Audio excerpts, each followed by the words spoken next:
Romanos capítulo 9, dos versos 6 até o 18, diz assim: E não pensemos que a palavra de Deus falhou, porque nem todos os de Israel são, de fato, israelitas. Nem por serem descendentes de Abraão são todos filhos. Pelo contrário, por meio de Isaque será chamada sua descendência. Isto é, não são os filhos da carne que são filhos de Deus, mas os filhos da promessa é que são contados como descendência. Porque a palavra da promessa é esta: Por esse tempo voltarei e Sara terá um filho. E isso não aconteceu somente com ela, mas também com Rebeca, ao conceber de um só, de Isaque, nosso pai. E os gêmeos ainda não eram nascidos, nem tinham feito bem ou mal, para que o propósito de Deus quanto à eleição prevalecesse, não por obras, mas por aquele que chama. Quando foi dito a Rebeca: O mais velho será servo do mais novo, do mais moço. Como está escrito: Amei Jacó, porém desprezei Esaú. Que diremos então? Que Deus é injusto? De modo nenhum. Pois ele diz a Moisés: Terei misericórdia de quem eu tiver misericórdia, e terei compaixão de quem eu tiver compaixão. Assim, pois, isto não depende de quem quer ou de quem corre, mas de Deus que tem misericórdia. Porque a Escritura diz a Faraó: Foi para isto mesmo que eu levantei, para mostrar em você o meu poder e para que o meu nome seja anunciado em toda a terra. Logo, Deus tem misericórdia de quem quer e também endurece a quem ele quer. Vamos ter mais uma palavra de oração? Feche os seus olhos mais uma vez. Pai, mais uma vez temos a tua palavra aberta. E o texto que vamos lidar é um texto difícil. Não difícil de compreender, mas muitas vezes difícil de aceitá-lo. Ajuda-nos nos dando humildade para que sejamos submissos e humildes à tua palavra. E que dessa forma o Senhor possa cada vez mais nos transformar à semelhança de Cristo. É isso que nós oramos. Amém. Queridos, conforme nós falamos aqui, vamos ficar nos textos de 14 a 18. E se hoje eu perguntasse aqui para vocês se nós precisássemos definir justiça, a ideia da moralidade, do que é justo, algo correto, como seria? Como seria? Você, ao perguntar para si mesmo, você diria assim: eu sou uma boa pessoa? Eu me considero uma boa pessoa? Provavelmente a resposta seria uma visão otimista de si próprio.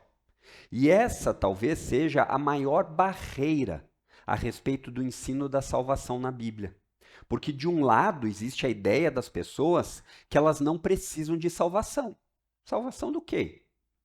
Porque ela não é uma má pessoa. Então esse é um lado. O outro lado diz sim, nós precisamos de salvação, mas eu já alcancei, porque eu sou uma boa pessoa. Em ambos os casos, existe o merecimento, méritos. Por isso que o conceito de justiça é distorcido. É distorcido pelo conceito equivocado da antropologia, que é a doutrina que fala a respeito do ser humano. A ideia parte, o equívoco parte da ideia que nós, seres humanos, somos bondosos em si mesmo. Existe uma bondade intrínseca em nós. Então, lembram daquela frase, você já deve ter visto em filmes e às vezes, siga o seu coração, porque você é uma boa pessoa. Essa é a ideia equivocada. E por isso o ato de Deus condenar pessoas e não salvar a todas pode parecer injusto.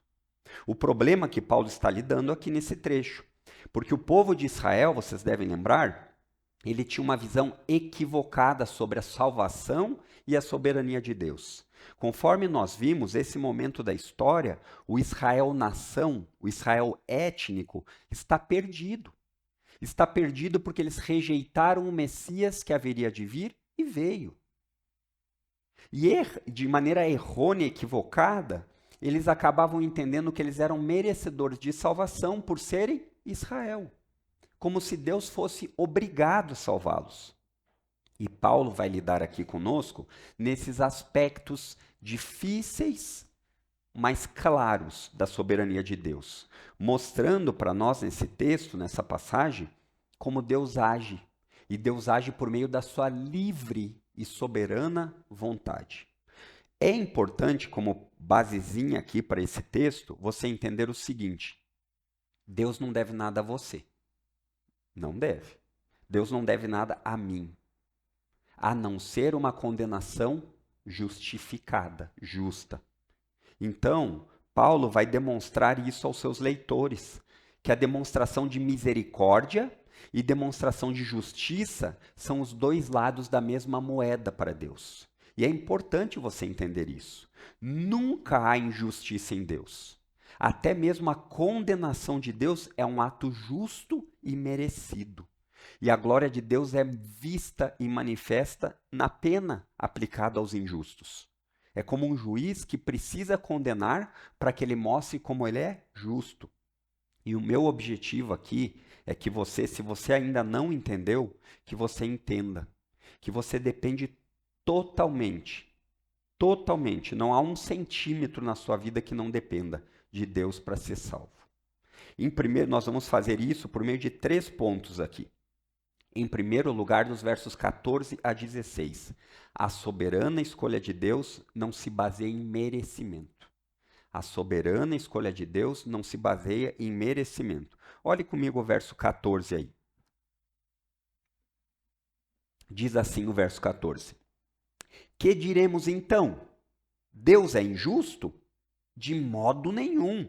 Lembre que aqui Paulo está falando a respeito da escolha de Deus. Olha o verso anterior, ele diz assim: como está escrito, amei Jacó, porém desprezei Esaú. Então vamos dizer o quê? Se Deus não quis escolher os dois, ele é injusto? É isso que Paulo está respondendo. E Paulo faz uso de um recurso que ele já fez na carta aos Romanos, que é a ideia de um debatedor imaginário. Então, Paulo, ele antecipa algumas possíveis objeções dos leitores. E ele responde isso com o ensino. Então, esse contexto imediato diz que Deus escolheu Jacó, o pai de Israel, mas deixou Esaú em sua própria miséria e ignorância. Deus não quis salvar Esaú. Pesado isso, né?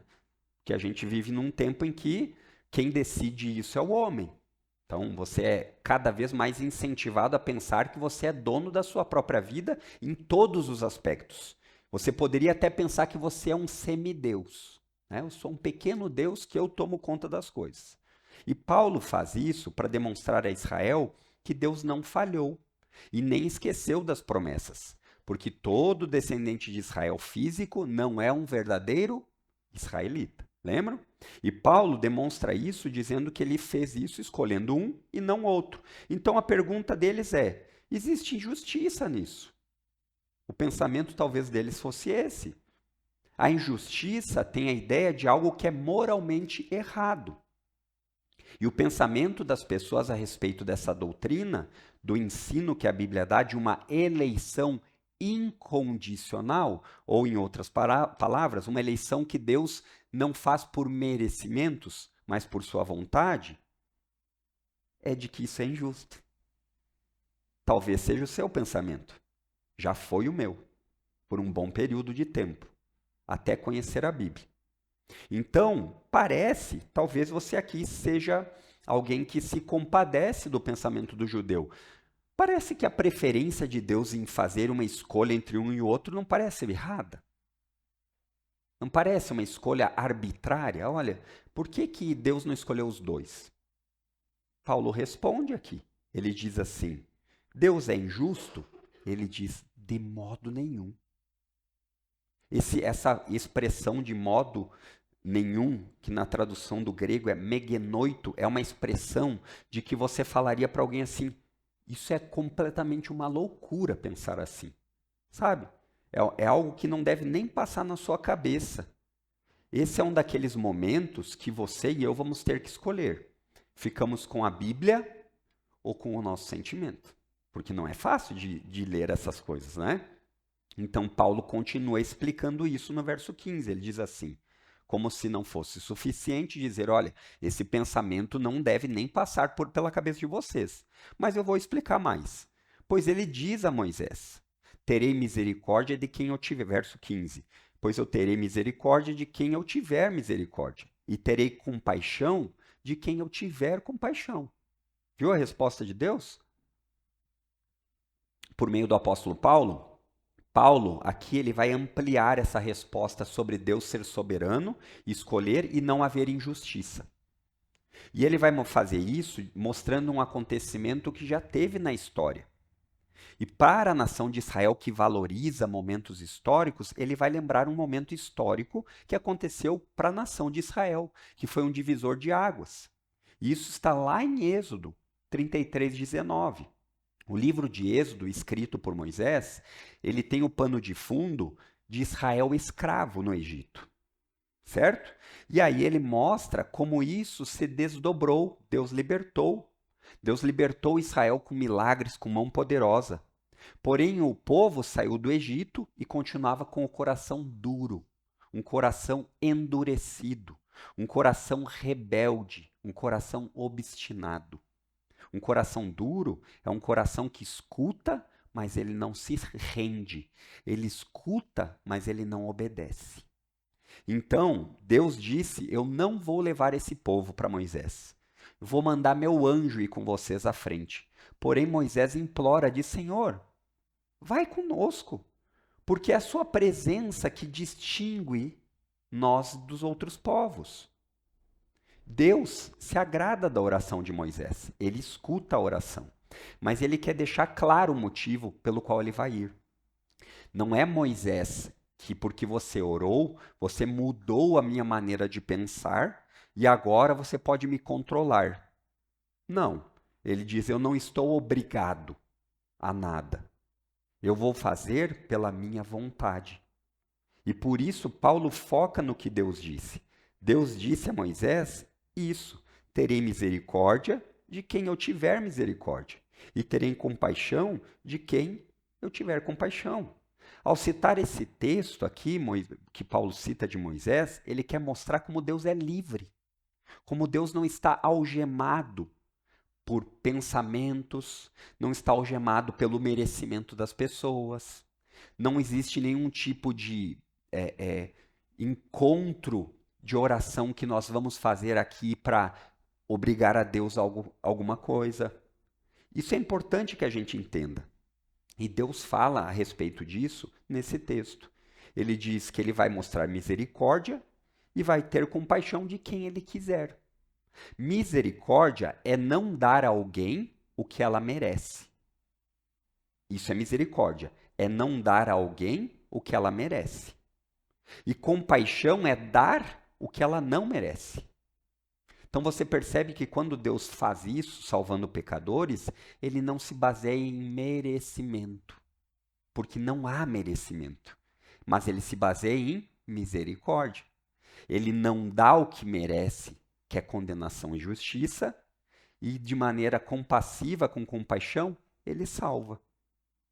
Mas Deus não merece dar misericórdia. Você não merece a misericórdia de Deus, ele não é obrigado a lhe dar. Entenda isso. Esse é o ensino da Bíblia. E talvez o problema seja que nós estamos acostumados a enxergar o lado de Deus só do amor. A ideia de um amor que ele é um amor fraco, frágil, manipulável. O amor de Deus não é um sentimento. O amor de Deus é uma atitude, é um verbo. Então Deus, ele é tanto glorificado na misericórdia como na justiça.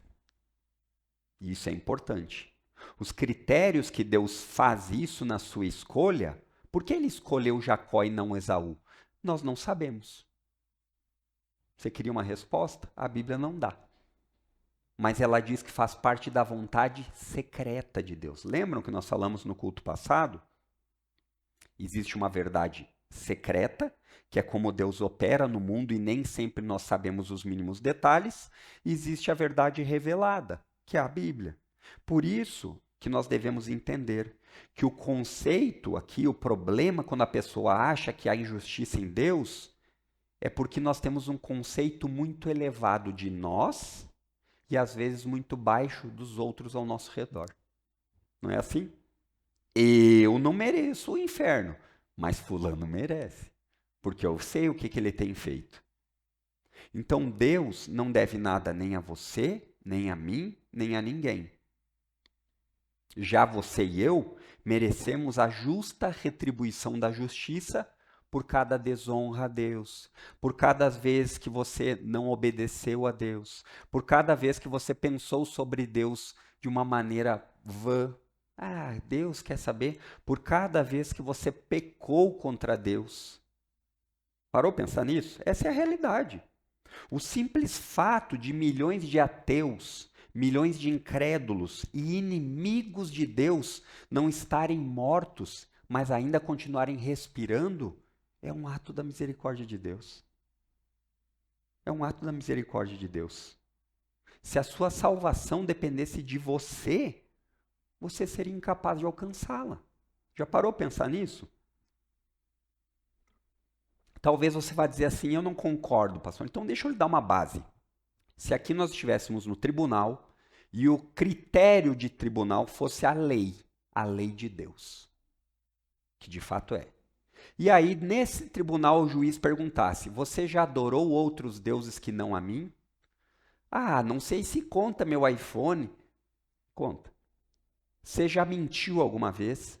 Você já desejou ter algo que não é seu, que é dos outros? Você já desonrou seu pai e sua mãe? Já tratou eles mal? Já desobedeceu? Tem ainda outros, tá? Mas vamos deixar esses? Você diria assim: eu já fiz algum desses. Então a justiça pela qual o justo juiz deveria fazer é condenado, condenado. Então a salvação, se dependesse de você ou de mim, só condenação. E aí ele diz no verso 16: assim, pois, assim o quê? A misericórdia de Deus. Assim, pois, isto não depende de quem quer ou de quem corre, mas de Deus que tem misericórdia. O texto é claro. O resultado da demonstração da misericórdia de Deus reside no Altíssimo, em Deus, no soberano. Não em você, não em mim, não nos nossos melhores esforços. Portanto, a misericórdia de Deus depende apenas dele e não do nosso desejo, não dos nossos esforços. E esse é aquele momento difícil que você pensa assim: estou perdido, porque eu não consigo barganhar com Deus, esse Deus não aceita suborno, esse Deus não aceita ser manipulado como eu tenho feito minha vida inteira. O Deus da Bíblia é um Deus que não depende de nada que algum ser humano possa oferecer, porque ele é dono de tudo. Percebe? Percebe o caminho que o apóstolo Paulo está traçando aqui? A causa de ser assim está relacionada com o que ele disse no verso 14, o que Paulo falou, que Deus falou a Moisés. Que a glória de Deus é conhecida, é presenciada dessa maneira. É dessa maneira que Deus demonstra sua misericórdia, pela sua vontade. Porque os seus melhores atos, os meus melhores atos, no melhor dia, não são suficientes para pagar esse preço. Entendeu? Tem dias que você acorda, né? Se sentindo legal, hoje eu vou ser bondoso com todo mundo e tal. Aí vem aquele primeiro pisão no pé. Aí você olha para a pessoa, a bondade acabou. Os seus melhores atos no seu melhor dia não são suficientes para pagar o preço da justiça. Por isso, Deus tem que agir com misericórdia. E ele já fez isso. Ele fez isso ao enviar Jesus. Ele fez isso. Ele fez isso ao enviar Jesus pelos nossos pecados. Então a salvação não diz respeito ao quão esforçado você ou eu possamos ser. Não diz respeito ao quão religioso e rotineiro você possa ser. Mas de Deus demonstrar misericórdia. Em Jesus você tem acesso a essa misericórdia e salvação. No entanto, o texto parece ser difícil de conciliar, não é verdade? É difícil, porque ao mesmo tempo você vê que Jesus fez isso, mas como conciliar isso?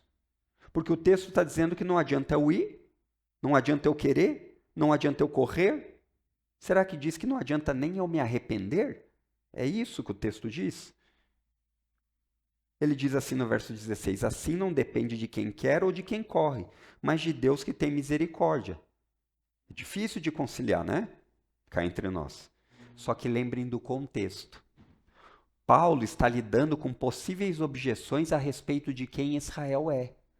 Olha, nós somos o povo da promessa. É como se Israel estivesse querendo mostrar a carteirinha de povo e falando para Deus: eu sou de Israel. O Senhor é obrigado a me salvar. Méritos, merecimento. Talvez seja o seu caso aqui essa manhã. Você quer apresentar a carteirinha de boa pessoa e dizer: Deus, está aqui minha carteirinha. Você é obrigado a me salvar. Porém, o texto é claro. Todos são pecadores. Paulo já ensinou isso em Romanos 3, 23. Todos são pecadores quer dizer que toda a humanidade é merecedora de condenação. É pesado isso. E não existe nada que você consiga fazer com suas próprias forças. Por isso que não adianta correr ou se esforçar. Você não dita as regras de como o relacionamento com Deus acontece. Você não faz promessas, procissões, não vai tomar um passe no centro espírita, não faz barganha com Deus, não ora dizendo assim: se o Senhor me der isso, eu lhe darei aquilo. Não faz jejum para dizer assim: Senhor, o Senhor, agora eu fiquei 2 dias sem tomar Coca-Cola. Tem gente que faz esse tipo de jejum. Eu não. Estão entendendo? Esse tipo de barganha não resolve a conta com Deus. Mas aí você me perguntaria: mas então como fica a responsabilidade nossa humana? Nós não precisamos crer, não somos nós que cremos. Nós não precisamos agir, não somos nós que andamos ou corremos. Moisés, no texto de Êxodo, não orou para que Deus fosse com eles? São perguntas lícitas, né? Como conciliar a soberania de Deus na salvação? Como conciliar textos que nos mandam evangelizar pessoas? Por que nós evangelizamos pessoas? Por quê? A Bíblia fala sobre as duas realidades. De um lado, a responsabilidade humana. De outro, a soberania de Deus. As duas são verdades bíblicas. E talvez a melhor ilustração para entender é a de um trilho de trem. Você vê no trilho de trem 2 trilhos andando lado a lado, os dois são verdadeiros, reais, estão indo para um caminho, mas você não vê eles se cruzando. Então, a soberania de Deus e a responsabilidade do homem são duas verdades bíblicas que nem sempre nós conseguimos conciliar de uma maneira perfeita. Sabe por quê? Porque a Bíblia não faz isso. E aqui nós paramos. E aqui, muitas vezes, é onde as pessoas nos acusam, dizendo assim: ah, vocês não têm todas as respostas. E sabe qual é a nossa resposta? Você está certo, nós não temos. Porque as duas verdades são reais. Talvez na eternidade você vá poder chegar lá e entender melhor. Mas a Bíblia não descreve como a responsabilidade do homem e a soberania de Deus, elas agem na prática. Mas as duas são reais. Deixa eu dar uma ilustração, fazer uma ilustração que talvez lhe ajude a compreender. Passava um homem fora de uma igreja e ele se sentia com o coração apertado, triste, atribulado. Então ele olhou para a placa daquela igreja e o slogan, ou o texto bíblico daquela igreja que estava na placa era assim: venham a mim todos os que estão cansados e sobrecarregados, e eu vos darei descanso. Aprendam comigo, porque eu sou manso e humilde, e vocês vão encontrar descanso para a alma. Mateus 11, de 28 a 30. Aí aquele homem diz assim: tá vendo? Vou mandar um WhatsApp para o pastor Adriano. Eu escolhi, eu entrei, minha vontade, eu aceitei, eu quis a Cristo. E ao entrar na igreja, ele entra orgulhoso, confiante, e olha para trás, e está escrito João 4,44. Ninguém vem a mim se o Pai não enviar. Entendeu? Essa é a tensão bíblica. É assim que a Bíblia demonstra. A salvação é um ato de misericórdia. O ato de crer, o crer é um ato de misericórdia. Se hoje você creu, não é por causa de você, mas é apesar de você. O que nos leva ao segundo ponto, no verso 17, que demonstra a soberania de Deus no controle da história. Olha o que Paulo continua dizendo no verso 17. Porque a Escritura diz a Faraó: foi para isso mesmo que eu levantei, para mostrar em você meu poder e para que o meu nome seja anunciado em toda a terra. Mais uma vez, Paulo vai reforçar o que ele está dizendo aos seus leitores, possíveis leitores judeus que estariam questionando, e ele vai novamente citar a história de Israel no Êxodo. Vai citar aqui o Êxodo 9,16, afirmando a ideia de que Deus, por sua providência, por seu poder, em específico com a situação de Israel, usou de Faraó para cumprir os seus propósitos. Usou de Faraó, um ímpio, para cumprir seus propósitos. Olha o que ele diz, quando ele fala da Escritura, ele diz, foi para isso mesmo que eu o levantei. Levantei quem? O Faraó. A palavrinha levantei é utilizada no contexto bíblico para falar do surgimento de líderes. No surgimento de líderes de países ou de reinados, onde esses líderes eles têm a primazia e poder. O faraó, ele era como um deus, um D minúsculo na terra. Para ele e para os egípcios, ele era Deus na terra, Deus encarnado. O termo faraó é um título dado ao rei do Egito. E esse título faraó, ele quer dizer filho de Ra. E esse conceito do filho de Ra era alguém iluminado. Era alguém que era uma representação direta da divindade. Um Deus encarnado na terra. Qualquer semelhança futura não é mera coincidência, como Deus age. Então, sendo assim, esse Deus encarnado na terra, o faraó, ele tinha o ofício também de sacerdote supremo. Um sacerdote é alguém que é o elo de ligação entre a vontade divina e os homens. Então, por conta de Faraó ser quem ele é, Faraó era merecedor de louvor e honra na concepção dele, na concepção do Faraó. E o texto bíblico diz aqui que Deus levantou Faraó para quê? Para tornar seu poder e seu nome mundialmente conhecidos. Se você não está familiarizado com a narrativa bíblica, eu vou apenas fazer um insight aqui para você.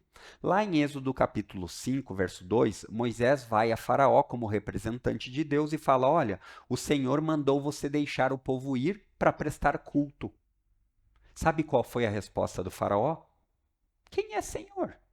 Nunca ouvi falar. Então vocês não irão. O Faraó achava que ele era o Deus.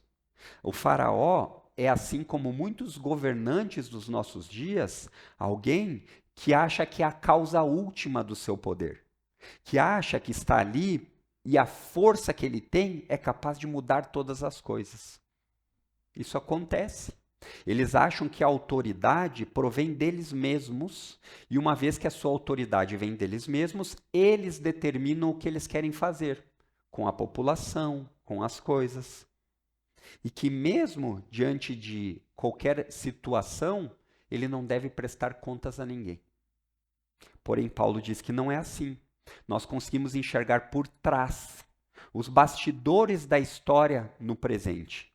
Ele está dizendo aqui que mesmo que esses governantes malignos pensem que estão no controle, Deus está agindo e atingindo seus propósitos por meio deles.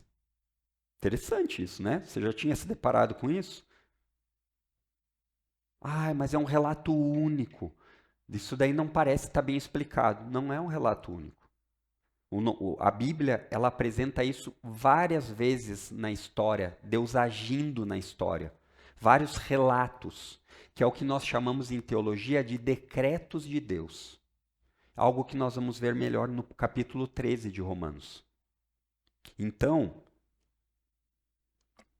ainda que diversos países sejam governados por homens ou sistemas injustos, é preciso entender que isso não escapou do controle de Deus. Então você olha para o nosso país e muitas vezes você pensa isso. O Brasil está largado. Não, Deus não larga nada. Ele continua ativamente fazendo seus planos se cumprirem. Nós sabemos como são? Nem sempre.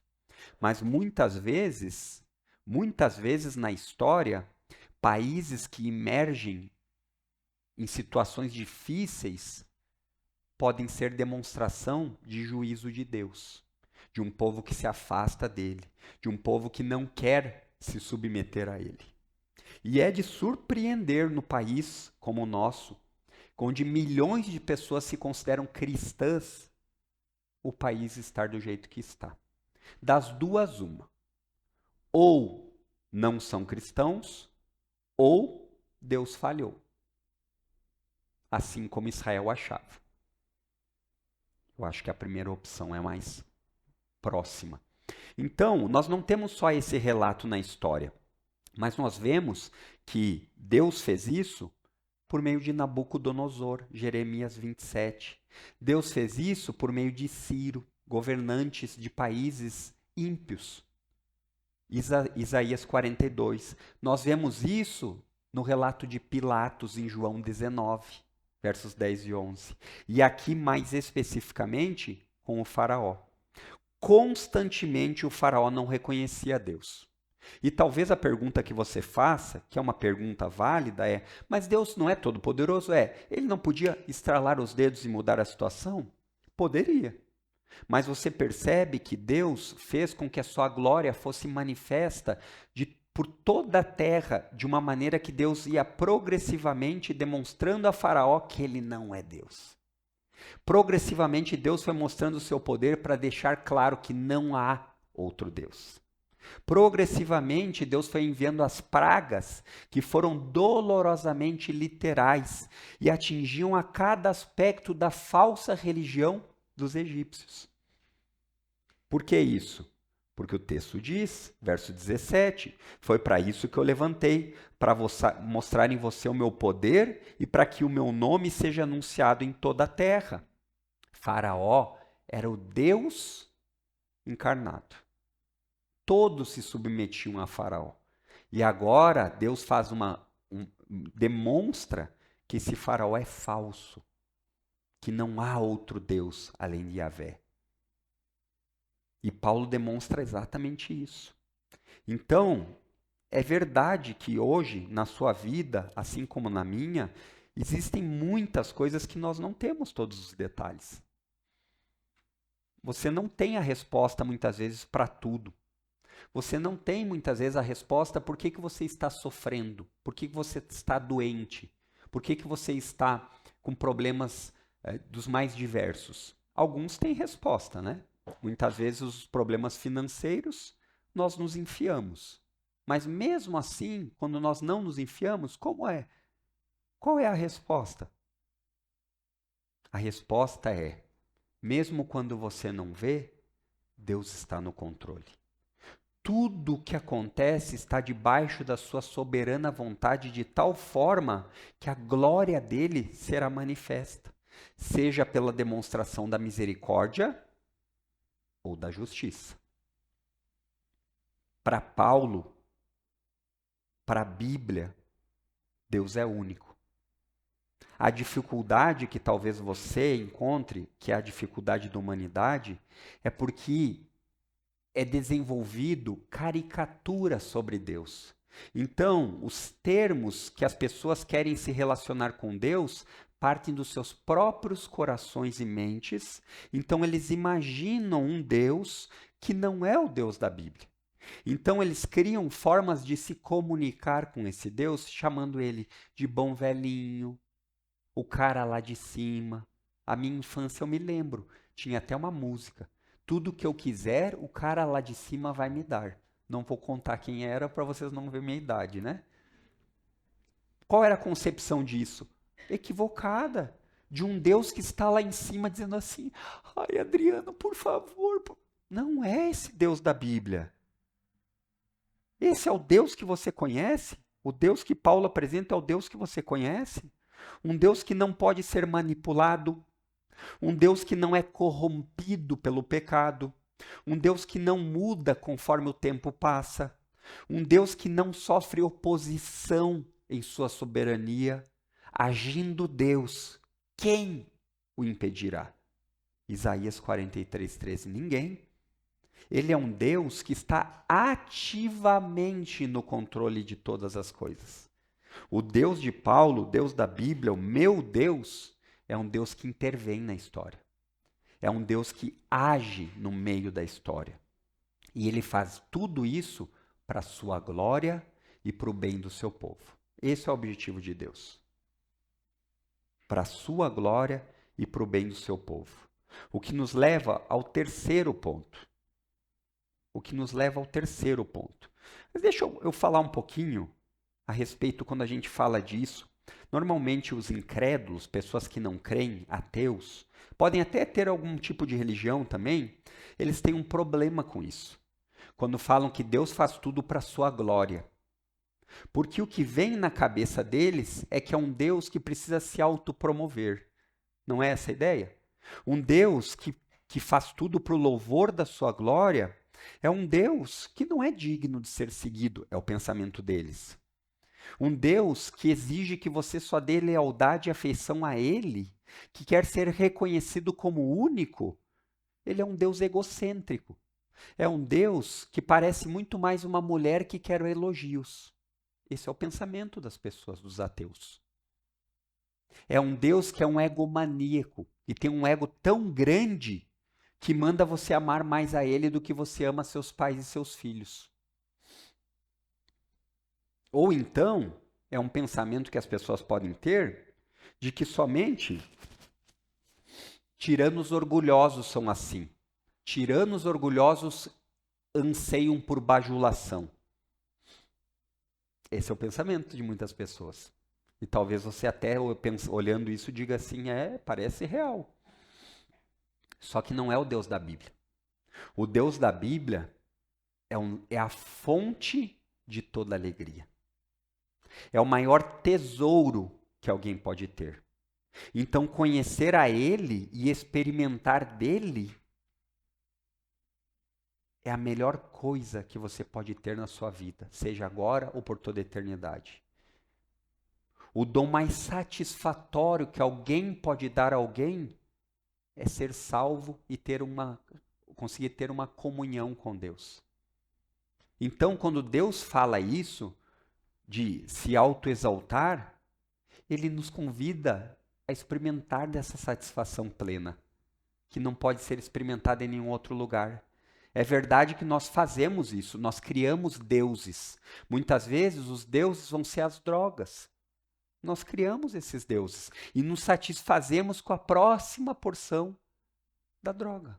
Muitas vezes são vícios dos mais diversos. Muitas vezes são relacionamentos sexuais, onde as pessoas só conseguem achar que são completas se elas experimentarem de tudo um pouco.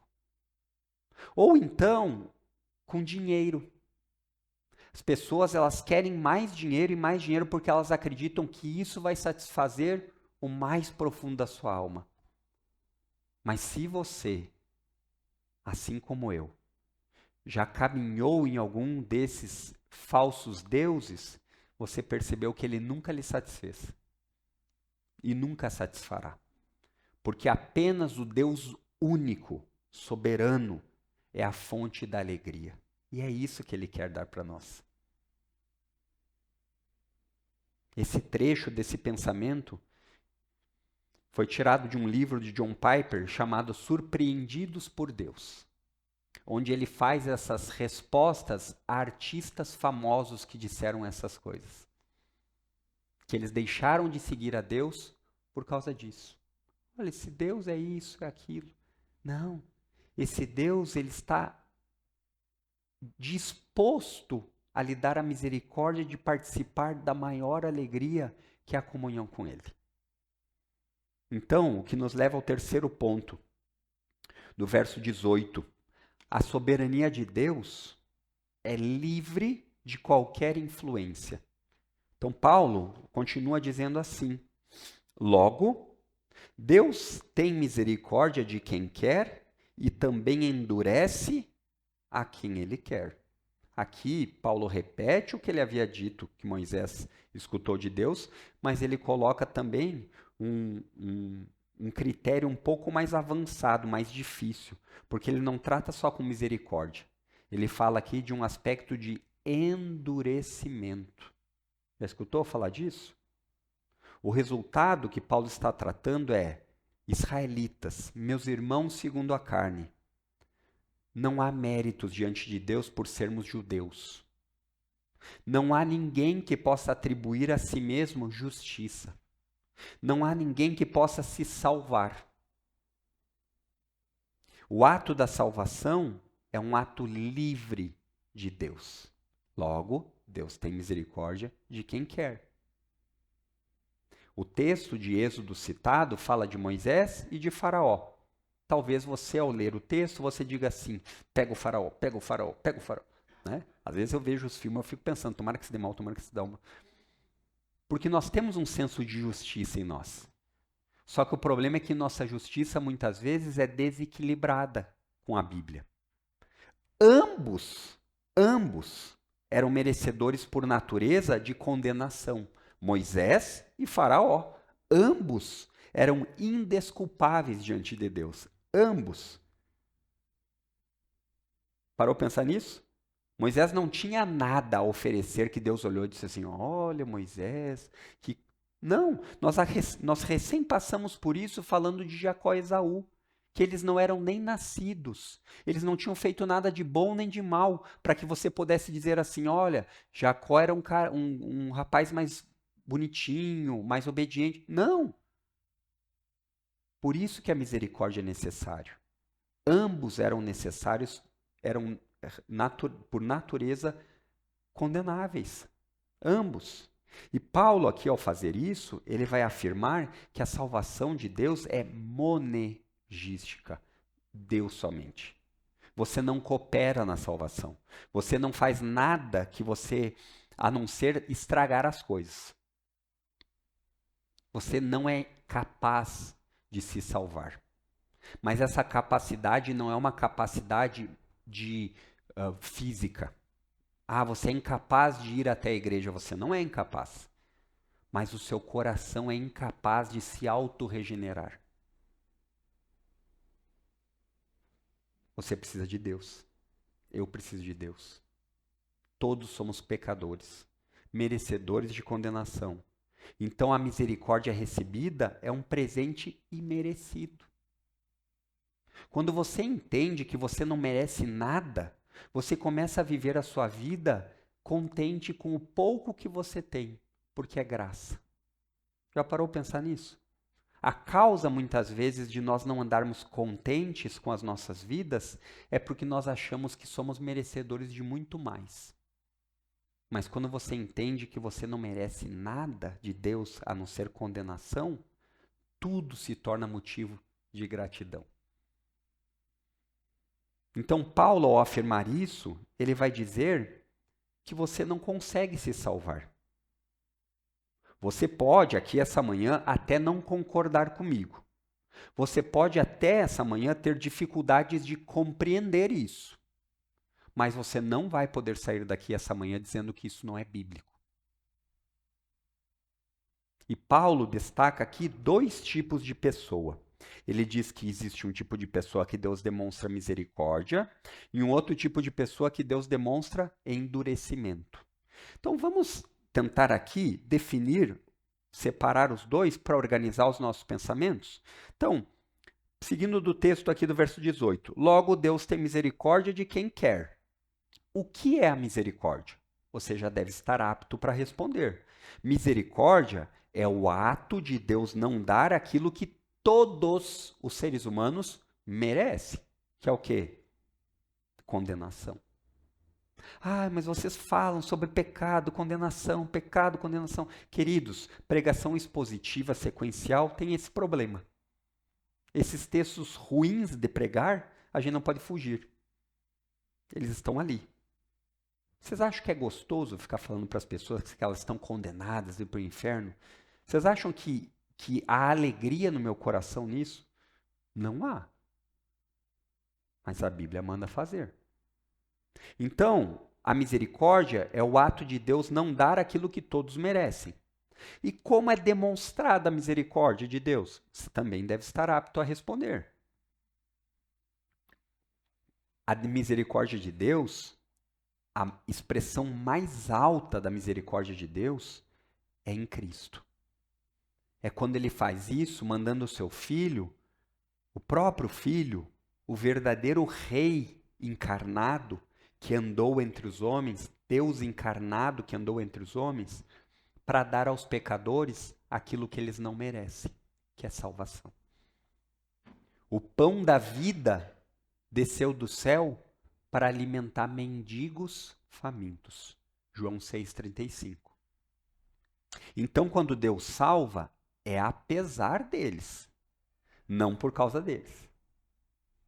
Se você foi salvo, não foi por causa de você ou dos seus méritos, mas apesar de você e por causa de Cristo. E a última pergunta que nós faríamos é: e como são aqueles que recebem a misericórdia? Eles continuam igual? Eles são pessoas do mesmo jeito que as que não recebem misericórdia? Não. A Bíblia demonstra em vários relatos e testemunhos, pessoas que recebem a misericórdia de Deus são pessoas conhecidas por serem pessoas que reconhecem a sua miséria. Lá em Lucas 18, nós recém passamos na leitura pública, nos versos 9 a 14, lá Lucas relata dois personagens. O fariseu, que era um religioso respeitado, de pedigree alto, com credencial, sou de Israel, e um publicano. E aí o texto conta que os dois foram cultuar a Deus, enquanto um olhava e dizia assim: obrigado, Deus, porque eu não sou como esse pessoal aí fora. Hoje de manhã a gente entrando aqui, não sei se vocês viram, tinha um morador de rua ali, né, na calçada. E o perigo que corre da gente olhar para uma pessoa dessa e dizer assim: obrigado, Deus, porque eu não sou que nem esse aí. E esse fariseu fez isso, enquanto o publicano disse assim: Deus, tem misericórdia de mim, porque eu sei quem eu sou, um miserável pecador. As pessoas que alcançam misericórdia de Deus são como mendigos na fila do pão. Já viu um mendigo ganhando comida? Ele não chega para a pessoa e diz assim: me dá aqui esse pão porque eu mereço. Ele ergue as duas mãos e diz assim: tem um pouco para mim? Sabe por quê? Porque eles entendem que não é direito deles. É um ato de misericórdia com eles. Eles entendem que se receberam a comida, é um ato de pura misericórdia. E assim é conosco. Talvez aqui, durante essa exposição, você pergunte: mas então, eu entendi duas coisas. Uma, entendi que eu não mereço nada no seu inferno. E como Deus é justo, ele deveria me condenar. Como Deus é justo, ele deveria condenar toda a humanidade. Exatamente. Você acertou. Paulo já explicou sobre isso. Lá em Romanos 3:26. Deus faz isso. Deus é o juiz e o justificador. Ele é aquele que tanto condena como demonstra sua misericórdia. E isso é demonstrado em Cristo. Jesus é a expressão da justiça de Deus e da sua misericórdia. É na cruz do Calvário que você vê essas duas coisas se relacionando. Onde o justo pagou pelos injustos. E onde os injustos não pagarão mais o que deveriam pagar. Parou pensar nisso? A cruz é a demonstração desse mistério. A cruz é a demonstração dessa equação impossível de ser entendida longe de Cristo. Longe de Cristo, não há nada além da condenação merecida.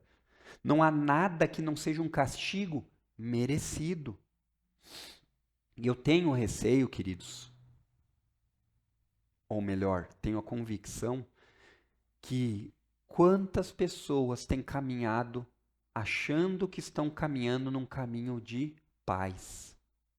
Pessoas que caminham em trilhas que acham que elas são boas, mas não enxergam um fim dessa trilha, que é morte, conforme Provérbios 14, 12. Há caminhos para o homem que parecem ser tão bons. Não existem? Jovens, não se iludam com esses caminhos. Pais, mantenham a guarda erguida. Esse mundo não oferece caminhos bons. O que ele oferece é condenação, é inimizade contra Deus. Então, como são os que receberam a misericórdia? São humildes, porque eles receberam algo que não era merecido. Eles são humildes porque eles sabem que até a fé para crer em Cristo é um ato da misericórdia de Deus. Quando você escuta sobre essa mensagem do Evangelho e os seus olhos espirituais são desvendados, o seu coração endurecido, duro, obstinado, que não aceita, é quebrado, é amolecido, e aí Deus alcança você e lhe converte, é um ato da misericórdia de Deus. E você passa não só mais a ouvir sobre esse Deus, mas a se relacionar com Ele. Você pode fazer como Jó, que diz: agora eu te conheço não apenas de ouvir, mas os meus olhos te veem. Eu tenho um relacionamento contigo. As coisas continuam difíceis. Não existe passe mágico. Mas agora eu sei que o meu Salvador vive. E por causa dele, eu tenho certeza do amanhã. Só que Paulo, ele fala também de uma segunda categoria de pessoas. Aquelas que não recebem a misericórdia. Então poderíamos dizer que enquanto de um lado Deus agiu positivamente com alguns, ele age negativamente com outros. É o que ele fala sobre endurecer. Olha a parte B do verso 18. Logo, Deus tem misericórdia de quem quer e também endurece a quem quer. Então vamos fazer que nem nós fizemos com a misericórdia. Primeiro era a definição do que é endurecimento. Literalmente, a palavra endurecer traz a ideia de tornar algo duro, né? E no contexto bíblico, figurado, de um sentido figurado, é relacionada à rebeldia ou obstinação. A ideia de que você não se submete a outra coisa que não é o que você quer. Essa é a dureza. Então, aqui no contexto bíblico, parece que existe um momento que Deus atende à oração do ímpio. Sei que você já veio aqui nas quartas-feiras, você escutou eu falando, talvez você lembre, que Deus não escuta orações de ímpios. Aí você diz, o pastor Adriano se contradizendo. Deus escuta. E talvez aqui seja aquela oração que o ímpio diz assim, não se mete com a minha vida, Deus. E Deus vai escutar.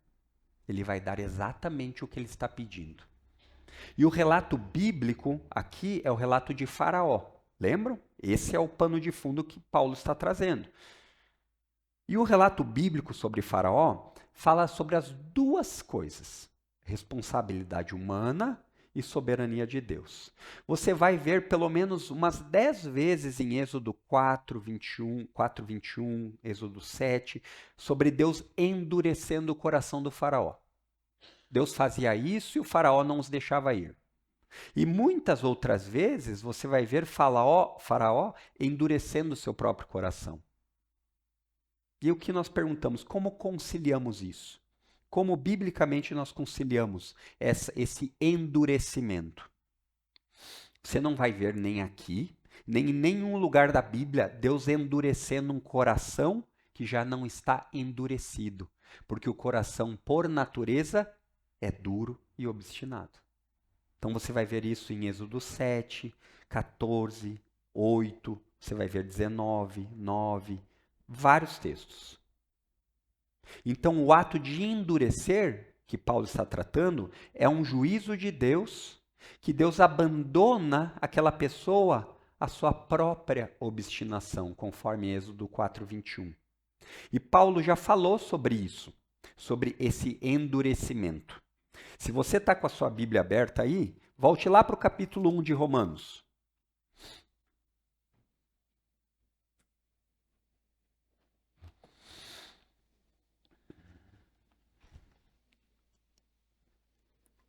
Que eu creio ser a melhor explicação a respeito de como conciliamos isso. Olha o que diz o verso 22. Até o 21. O 21 é melhor. Diz assim: porque tendo conhecimento de Deus, não o glorificaram como Deus, nem lhe deram graças. Pelo contrário, se tornaram nulos em seus próprios raciocínios, e o coração insensato deles se obscureceu.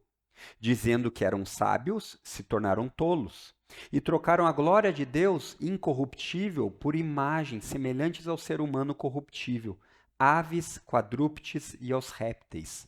Aqui nos versos 24, 26 e 28, você vai ver como Deus entrega essas pessoas. Ele diz assim, verso 24: por isso Deus os entregou à impureza, pelos desejos do coração deles, para desonrarem o seu corpo entre eles. 25. Eles trocaram a verdade de Deus pela mentira, adorando e servindo a criatura em lugar do Criador, o qual é bendito para todo sempre. Verso 26 fecha. Por causa disso, Deus os entregou a paixões vergonhosas, porque até as mulheres trocaram o modo natural das relações íntimas por outro, contrário à natureza. E ele ainda vai continuar lá no verso 28, dizendo assim: e por haverem desprezado o conhecimento de Deus, o próprio Deus os entregou ao modo de pensar reprovável, para praticarem coisas que não convêm. Então você percebe que o endurecimento é o entregar de Deus a si mesmo. Você percebe que isso acontece por meio da impureza sexual, por meio das paixões desonrosas e por meio de uma mente condenável. Não é exatamente isso que nós vemos nos nossos dias? Pessoas duras, caminhando para o precipício e achando que está tudo bem. Então, o endurecimento de Deus é proporcional à rejeição.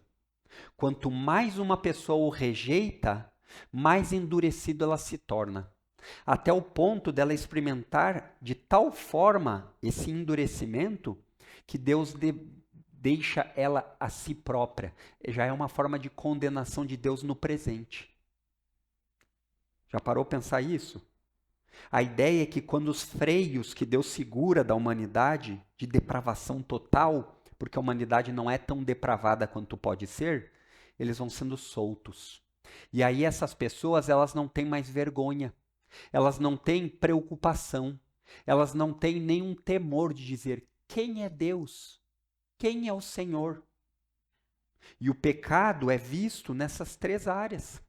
Pessoas que desonram aquilo que Deus fez a elas. Relacionamentos entre homem e mulher. E muitas vezes, quando não é desonrado assim, é desonrado no relacionamento amoroso. As pessoas acham que existe namoro para você experimentar. Não é assim que a Bíblia fala. Consequências terríveis são desfrutadas de fruto de um coração endurecido. Doenças, atitudes, tristeza, depressão, suicídio, porque adoram tudo que não é Deus. E aquele vazio que só Deus preencherá, porque eles foram criados para adorar a Deus, não é preenchido nunca. Como são aqueles que o Senhor endurece? Aqueles que o Senhor endurece são arrogantes. São aqueles que, como o Faraó, dizem: não conheço esse Deus. São aqueles que não se arrependem. Quem é o Senhor para que eu creia? Mas quer que eu te diga uma coisa que talvez vai lhe chocar? Nem sempre esses são ateus. Porque muitos desses são praticantes religiosos, soberbos de merecimento, Dia após dia, eles acham que estão conquistando a salvação por seus esforços. São aqueles que se comparam com outros e encontram nos outros, porque você sempre vai se comparar com um pior que você, né? Você não é bobo, né? Você sempre encontra um pior. Um melhor você não encontra. O melhor você atravessa a rua, né? Então o seu vizinho da frente é pior, o do lado é pior, o da direita eu acho que é melhor. Esse eu não vou nem falar. São pessoas duras, endurecidas. E deixa eu lhe dar um breve alerta. Semana passada nós falamos sobre o perigo do equívoco, lembram? E muitas vezes a Bíblia adverte a respeito disso no meio do seu povo. Não é o mesmo tipo de dureza de um ímpio, mas pode ser um tipo de dureza que demonstra que você nunca creu. Que é a dureza de coração. Pessoas que distorcem a Bíblia, distorcem quem Deus é, para se acomodar na maneira que elas querem viver. Está em alta, né? Não sei se vocês viram, é 20 fulanos contra ciclano na internet, né? Então, 20 pobres contra um rico, 20 isso contra isso. E quando envolve questões espirituais, as pessoas sempre trazem Jesus para a mesa do jeito delas. Mas Jesus é amor, ele não criticou relacionamentos fora do casamento. Que Jesus é esse? Sabe por quê? Porque elas fazem isso para dar base para a maneira que elas querem viver. Isso acontece muito nos relacionamentos amorosos. Já parou a pensar nisso? E isso envolve todas as faixas etárias. As pessoas se justificam apontando para o outro. Então, digamos que o fulano esteja fazendo algo errado, eu digo, mas ele também fez. Então quer dizer que eu posso. Saia dessa. Porque senão desse jeito, um vai para o precipício e você vai atrás. Muitas vezes, a pessoa, para justificar o seu desejo, ela diz assim, eu também posso. Porque Deus sabe no fim que a gente não é perfeito, né? Não é assim? E aí você justifica os equívocos a respeito de relacionamentos amorosos, justificando que Deus vai lhe entender. Afinal, Deus é amor. Isso é dureza de coração. Cuidado. Quando a Bíblia lhe confrontar, quando pessoas que lhe amam confrontarem você a partir da Bíblia, não seja duro. Não seja endurecido. Todas as vezes que os seus pensamentos não se sujeitarem ao que a Bíblia ensina, reveja se de fato você já creu algum dia em Cristo como seu Senhor. O que você precisa entender aqui, chegamos ao fim, é o seguinte: o homem entra no céu inteiramente pela graça, pela misericórdia, sem merecer nada. Mas ele vai para o inferno inteiramente por merecimento. Esse é o salário do pecado. O endurecimento que Paulo está falando aqui é o juízo de Deus contra um coração pecaminoso obstinado. A obstinação é algo perigoso, irmãos. A obstinação diz respeito a você não se dobrar àquilo que Deus fala na sua palavra. Isso acontece entre crentes. A obstinação, muitas vezes, você vai perceber nos relacionamentos de casamento.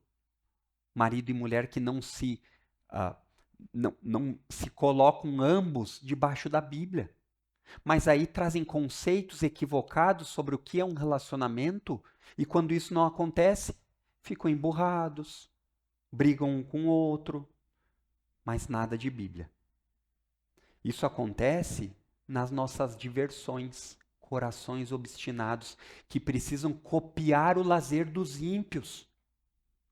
Queridos, pais, levantem a guarda, nós estamos em guerra. E a guerra espiritual é pela alma dos seus filhos. Maridos, levantem a guarda, suas esposas precisam de proteção. Existe guerra nisso. Esse é o ponto. Um coração obstinado, ele acomoda. Ele consegue encontrar justificativa. Então, às vezes, vem aquela justificativa, eu estou me encontrando com descrentes em boate para evangelizá-los. Eu já usei essa tática. Ela não funcionou. Mas meu coração obstinado queria dar um jeitinho. Esse trecho que nós lidamos falou sobre a verdade de quem Deus é. A soberania de Deus é um dos atributos mais mal compreendidos ou até rejeitados. E por isso é importante você aprender corretamente. Se você tivesse vindo na quarta-feira, ou se você veio na quarta-feira onde nós tratamos disso, você já aprendeu sobre a soberania de Deus. E aqui nós vimos no texto 3 aspectos da soberania. Primeiro, a soberania de Deus na salvação. A Bíblia demonstra como Deus salva as pessoas. Ela demonstra como isso não acontece por merecimentos, nem esforço, ou nenhum tipo de prática religiosa, como pagar promessa, fazer procissão, vou jejuar para barganhar com Deus. Qualquer método que lhe ofereça outro caminho para Deus é falso. Corra longe dele. Esse ensino da soberania de Deus, ele não é fácil. Ele tem sido ao longo de muitas décadas alvo de debates, críticas, questionamentos. Isso não é porque ele não é claro. O texto é claro. A não ser que eu tenha sido muito ruim em ler o texto, você entendeu. Só que mesmo assim ele continua difícil, porque ele lida com pessoas. Portanto, hoje, se você está entre aqueles que diz que não concorda ou não entende, não diga que não é bíblico. Diga assim, eu não concordo, mas não diga, ele não é bíblico. Em segundo lugar, a soberania de Deus no controle da história. Talvez você esteja passando por momentos difíceis. Talvez você, ao olhar esse mundo, você não vê muitas esperanças. Talvez você veja as coisas indo de mal a pior. Talvez você tenha dúvidas. Talvez você olhe para isso e diga assim, Deus não pode estar no controle, porque como as coisas estariam tão ruins assim? O texto nos diz que Deus continua no controle. Que os planos de Deus têm se cumprido e se cumprirão, mesmo que você não perceba ou aprove. Então, se você é daqueles, assim como eu, que nem sempre entende tudo, peça a Deus, me ajuda com a minha falta de fé, Senhor. Me ajuda a lembrar que o Senhor tem poder para mudar todas as coisas. E me ajuda a compreender que muitas vezes o Senhor vai fazer isso progressivamente na minha vida, como fez com Faraó. Só que com Faraó era uma demonstração de justiça. E comigo é uma demonstração de misericórdia progressiva. Para que eu precise me socorrer no banco da graça de Deus, pedindo graça para mais um dia. Lembre-se que Deus, ele tem como plano para os seus filhos, e se você é filho, tenha paciência. O plano dele é trabalhar em você para você se tornar mais parecido com Cristo. Então, se Deus tiver que escolher entre você ser rico e próspero e abandoná-lo, ou você segui-lo sem grande prosperidade, não tenha dúvida qual ele vai escolher. E em terceiro lugar, a soberania de Deus é livre. Espero que esse conceito tenha ficado claro para você. Que Deus é livre de qualquer influência externa. Não existe nada fora de Deus que possa obrigá-lo ou mudar a sua maneira de ser. E a verdade disso é que nada é muito difícil para Deus. Essa é a perspectiva da soberania que eu olho. Essa é a perspectiva da soberania que eu quero que você lembre. Que como filho de Deus, ele não lhe abandona. E esse ensino deve lhe levar à humildade, porque Deus não viu nada em você para lhe salvar, mas ele agiu com misericórdia. Então, haja também dessa forma com as pessoas. Não foram seus dotes, não foi sua beleza, não foi sua bondade, não foi quantos seguidores você possa ter nas mídias sociais, não é isso. É Cristo. Então, dessa forma, lembre-se de agir com compaixão com os que se perdem. Você recebeu compaixão. Então existirá momentos da vida que você poderá imitar a Deus. Talvez hoje já vá acontecer. Talvez hoje no trânsito, quando você sair, alguém lhe fecha, alguma coisa assim, você vai ter duas possibilidades. Agir com misericórdia e não dar o que aquela pessoa merece, ou abaixar o vidro e demonstrar aquilo que todo mundo demonstraria. Diariamente você vai ter a oportunidade de fazer isso. Na sua casa, com o seu marido. Eu vou falar com o marido porque com a esposa é mais difícil, né? Geralmente é o marido que pisa na bola, né? Você vai ter, esposa, a oportunidade de demonstrar misericórdia com o seu marido. Não dar o que ele merece. E até mesmo no colégio, no trabalho. Para finalizar, muitas pessoas, elas têm objeção com essa doutrina aqui, de que Deus é soberano, de que ele salva pessoas. Então, por que eu vou continuar evangelizando ou orando? Afinal, Deus salva quem ele quer. Não é isso que as pessoas vão falar? Só que quem entende Bíblia pensa exatamente o oposto. É porque Deus é soberano e chama pessoas que eu sei que eu posso me esforçar, mas não por minha causa. Eu sei que eu posso pedir a Ele em oração porque Ele é poderoso para fazer. E os métodos pelo qual Deus atinge os seus propósitos são demonstrados na Bíblia. Deus faz isso por meio das orações do seu povo. Deus faz isso por meio da pregação. Deus faz isso por meio da compaixão, salvando pessoas que não merecem.